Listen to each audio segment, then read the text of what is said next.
Competitive exams की तैयारी करने वालों के मन में ना एक सवाल हमेशा घूमता रहता है, भाई कितने घंटे पढ़ना पड़ेगा। लेकिन सोचिए, क्या हो अगर सक्सेस का सीक्रेट घंटों में हो ही नहीं, बल्कि पढ़ाई की सही डायरेक्शन में छिपा हो। तो चलिए आज इसी राज से पर्दा उठाते हैं। यही वो एक सवाल है जो हर स्टूडेंट के दिमाग पर एक प्रेशर बना देता है। एक चिंता सी रहती है। हम सब यही सोचते हैं ना कि जितने ज्यादा घंटे उतनी बड़ी सफलता। पर क्या ये सच में इतना सिंपल है? देखिए, असली खेल कितने घंटे का है ही नहीं, असली खेल है किस डायरेक्शन का। अगर डायरेक्शन सही है ना, तो कम समय में भी मंजिल मिल जाती है। और अगर दिशा ही गलत हो तो 18 घंटे की मेहनत भी आपको सिर्फ भटकाएगी और कुछ नहीं।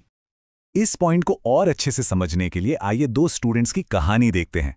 मजे की बात यह है कि दोनों का गोल तो एक ही है, पर उनके रास्ते एकदम अलग हैं। और यही रास्ते तय करेंगे कि कौन मंजिल तक पहुंचेगा। अब जरा इस पर नजर डालिए।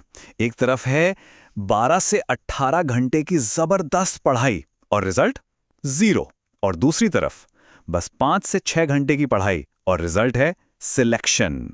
है ना हैरान करने वाली बात? आखिर ये कैसे हो सकता है?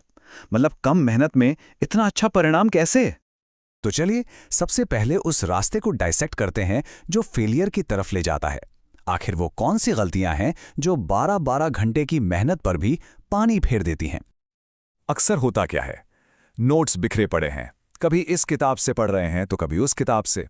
ध्यान पढ़ाई में कम और सोशल मीडिया रील्स या रैंडम यूट्यूब सेशंस पर ज्यादा है।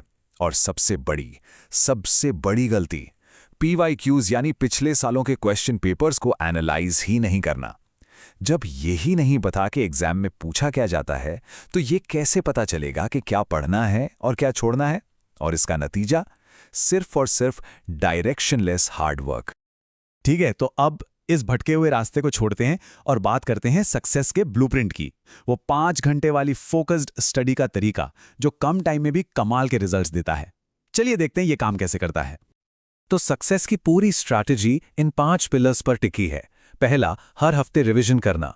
दूसरा, PYQs को एनालाइज करके ये समझना कि किन हाई वेटेज टॉपिक्स के ही नोट्स बनाने हैं। तीसरा, हर हफ्ते एक टेस्ट देना ताकि पता चले कि प्रोग्रेस हो भी रही है या नहीं। चौथा, PYQ एनालिसिस से ही ये समझना कि कौन सा टॉपिक कितना इंपॉर्टेंट है। और पांचवा, ये डिसाइड करना कि किस टॉपिक को कितनी गहराई तक पढ़ना है और किसे बस ऊपर ऊपर से देखना है। ये एक पूरा सिस्टम है जो आपकी मेहनत को सही डायरेक्शन देता है और आपके हर मिनट को वैल्यूएबल बनाता है। और देखिए, ये सिर्फ कहने की बातें नहीं हैं। एक UPSC टॉपर ने खुद ये बात मानी। उन्होंने कहा, मैंने 6 घंटे रेगुलर सेंटर्ड स्टडी की। अब ये जो शब्द है ना, सेंटर्ड, इसका मतलब बहुत गहरा है। इसका मतलब है कि जब वो पढ़ रहे थे तो सिर्फ पढ़ रहे थे। 100% फोकस, कोई फोन नहीं, कोई डिस्ट्रैक्शन नहीं। असली गेम चेंजर यही है। तो अब तक हमने ये तो देख लिया कि कैसे 12 घंटे की मेहनत भी बेकार जा सकती है और कैसे 5 घंटे की पढ़ाई आपको सिलेक्शन दिला सकती है। तो इस पूरी बातचीत का निचोड़ क्या है? इसका कोर मंत्र क्या है? इसकी फाउंडेशन एक बहुत ही सिंपल सी आदत पर टिकी है। बस कोई भी टॉपिक शुरू करने से पहले खुद से सिर्फ 2 सवाल पूछने की आदत डालनी है। और वो 2 सवाल हैं, मैं ये टॉपिक क्यों पढ़ रहा हूं और मुझे इसे पढ़ना कैसे चाहिए। पहला सवाल, क्यों, आपको आपका पर्पस बताता है, मतलब एग्जाम के लिए ये कितना जरूरी है। और दूसरा सवाल, कैसे, आपको स्ट्रैटेजी देता है, क्या इसे रटना है, समझना है या बस मेन पॉइंट्स देखने हैं। जिस मोमेंट आपका क्यों और कैसे क्लियर हो गया ना, आपकी पढ़ाई अपने आप फोकस्ड हो जाएगी।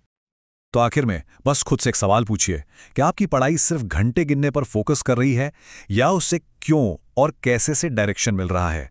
क्योंकि एक बात हमेशा याद रखिएगा, सक्सेस का रास्ता घंटों की गिनती से नहीं बल्कि सही दिशा से तय होता है।